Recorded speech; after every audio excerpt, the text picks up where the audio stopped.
सभी साधकों को जय भगवती। बहुत बहुत शुभकामनाएं।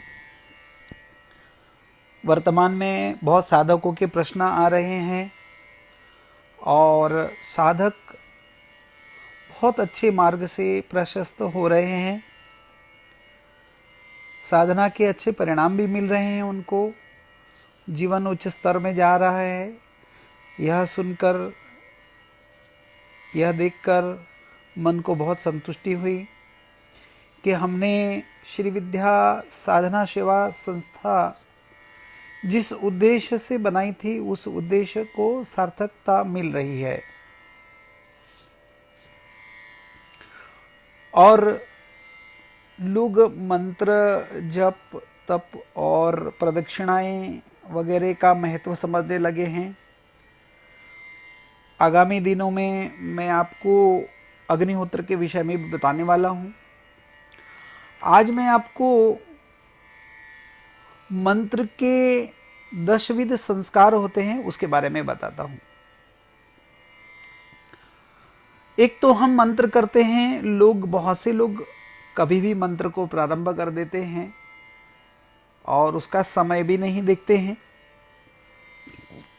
तिथि योग करण प्रारंभ के देखने चाहिए, ऋणी धनी चक्र देख लेना चाहिए। वह ना देखते हुए वो मंत्र जप करते हैं, इसके लिए उनको मंत्र जप का परिणाम नहीं मिलता है। फिर मंत्र भी वैदिक होते हैं, पुराणोक्त होते हैं, शाबर होते हैं, बीज मंत्र होते हैं, प्राकृत मंत्र होते हैं। यह विविध मंत्र होते हैं, उनके प्रकार भी विविध होते हैं। तो पहले तो यह समझ लेना चाहिए कि हमें किस प्रकार के मंत्र जप करने हैं। वह मंत्र किस गुरु ने दिया हुआ है, उससे पूरा उसका मंत्र का अर्थ जान लें। और मंत्र अलग अलग समय में करने होते हैं। जैसे आपको सुख की कामना है तो उसके लिए आपको शांति पौष्टिक का समय लेना चाहिए। यदि आपको कष्ट हो रहा है तो उत्कीलन के लिए अलग समय दिया गया है। कोई व्यक्ति द्वारा आप बहुत पीड़ित हो रहे हैं, उस व्यक्ति से आपको दूर होना है, उसके लिए अलग समय होता है। किसी व्यक्ति को आपके प्रति गलत कार्य करते हुए रोकना है, उसके लिए स्तंभन के लिए अलग समय होता है। और कभी कभी हमें कुछ ऊपरी बाधाएं होती हैं, कुछ घर में वास्तु से संबंधित दोष होते हैं, कभी कभी रोग से संबंधित है, कभी कभी ग्रहों की महादशाएं अंतर्दशाएं इत्यादि की वजह से आपको कष्ट हो रहा होता है। तो वह सब के लिए विविध समय प्रारंभ करना चाहिए और विविध समय निश्चित करना चाहिए। कभी कभी व्यक्ति सारा दिन मंत्र जप करता है, उसको लाभ नहीं होता, लेकिन वह एक 12 मिनट से 20 मिनट मंत्र जप करता है, उसको लाभ होने लगता है। अर्थात जो समय में उसने मंत्र जप किया है वह समय उसके लिए, वह कर्म के लिए योग्य था। हम द्विपुष्कर त्रिपुष्कर योग के विषय में तो बता चुके हैं, फिर भी आगे बताएंगे। तो सबसे पहले अब हम कहते हैं कि जो मंत्र आपको सिद्ध कर लेना है, जैसे कुछ मंत्र होते हैं आपको साधारण समय के लिए वो कष्ट से दूर हटा कर देते हैं, लेकिन उसको आप कंटिन्यू अपने शरीर में उसको धारण करना या वह मंत्र आपके सदैव हर कार्य करे, उसके लिए मंत्र के कुछ संस्कार होते हैं, उसको कहते हैं 10 विधि संस्कार। आप किसी भी मंत्र को सबसे पहले किसी बहुत सटीक गुरु से, जिसको यह सब ज्ञान हो, उससे ही मंत्र दीक्षा ले लें। बहुत से लोग तो किसी ओझा लोग से जो अपना शरीर में संचार करवा लेते हैं, और जो है गुजरात में और इस तरफ बहुत ज़्यादा कुछ है, तो जिसको ये लोग वासा बोलते हैं, तो वो सब उनको लेने वाले से मंत्र उनको गुरु बना लेते हैं। अब वो बेचारे खुद ही नहीं जानते हैं, वह खुद धूप दीप नैवेद्य करके और सिर्फ अपने शरीर में बुला लेते हैं। अब उसके विषय में भी कुछ विषय ऐसे हैं कि ठीक नहीं है, उस बारे में अभी बोलना, उसके विषय में मैं कभी दूसरी बार बताऊंगा। तो ये सब ओझा लोगों से कभी भी मंत्र दीक्षा नहीं ली जाती है। फिर कभी कभी हम देख लेते हैं कि भाई कोई भी सेवा करने वाला होता है तो वह सेवक है, तो उससे मंत्र दीक्षा ले लेते, वो बेचारा खुद भी साधना मार्ग पे है, वह आपको क्या प्रशस्त कर देगा। तो सबसे पहले आप जिससे भी गुरु मंत्र दीक्षा लें वह मंत्र तंत्र यंत्र सबको जानने वाला हो, उसके विषय में विस्तृत ज्ञान रखता हो, और अगर जो आपने कोई गलती कर ली है तो उसका निवारण भी करना जानता हो, वही गुरु श्रेष्ठ होता है।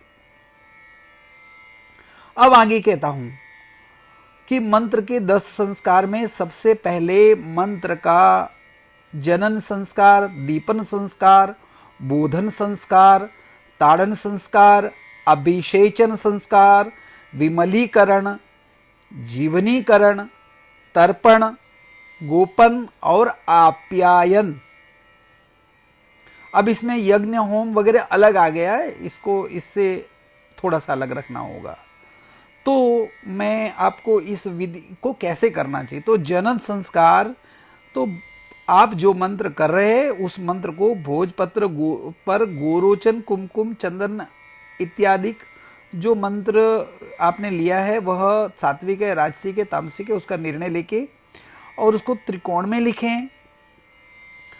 वह त्रिकोण में 6-6 समान रेखाएं खींचे। ऐसा करने पे उन 50 त्रिकोण कोष्ठ बनेंगे, उसमें ईशान कोण से मातृ का वर्ण लिखकर देवताओं का आह्वान पूजन करके मंत्र का एक एक वर्ण उच्चारण करके अलग अलग पत्र पर लिखें। ऐसा करने से मंत्र का जनन नाम का प्रथम संस्कार होगा। फिर इसके बाद दीपन, हंस मंत्र का संपुट करके 1000 जप कर द्वारा मंत्र का दूसरा दीपन संस्कार होगा। उसके विषय में मैं अपने साधकों से व्यक्तिगत में ही बात करने के लिए चाहूँगा, क्योंकि कुछ गुरुगम्य साधनाएं होती हैं और कुछ गुरुगम्य ज्ञान होता है जो साधना दीक्षित साधकों को दिया जाता है। अर्थात आपको दीपन संस्कार करना है और हंसी मुद्रा से होम करना है। फिर आपको कहता हूँ एक बोधन संस्कार, जिसको होम बीज संपुटित करके मंत्र को 5000 जप करने से बोधन नाम का तीसरा संस्कार होगा, जैसे कि हुम रामाय नमः हुम, इस तरह से। फिर ताड़न संस्कार होगा, जिसमें आप मंत्र को फटकार संपुटित मंत्र का 1000 जप करने से ताड़न नाम का चतुर्थ संस्कार होता है, जैसे फट रामाय नमः फट। अब अभिषेचन संस्कार के भोजपत्र पर मंत्र लिखकर रोम हम सहा ओम, इस मंत्र को जल से अभिमंत्रित करके अभिमंत्रित जल से अस्वस्थ पत्रादि द्वारा पत्र मंत्र का अभिषेक करें। ऐसा करने से मंत्र पर अभिषेचन नाम का संस्कार हो जाता है, 5वां। फिर इसके बाद विमलीकरण, ओम त्रौम वषट वर्णों के संपुटित मंत्र का 1000 जप करके विमलीकरण नामक का 6ठा संस्कार होता है। ऐसा ओम त्रोम वषट रामाय नमः वषट ओम त्रोम। अब यहाँ मैंने रामायण शब्द बोला है, यहाँ पर आप अपना मंत्र लगा ले जो मंत्र आप कर रहे हैं।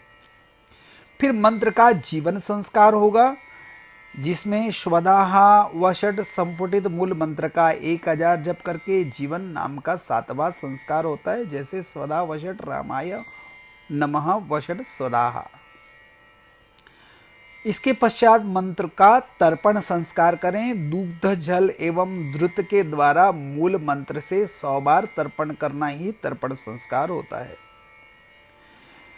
शाक्त शैव एवं वैष्णव एवं गणक आग्नेय इत्यादि जो जितने संप्रदाय सौर संप्रदाय हैं वह अपने संप्रदाय के अनुसार करें।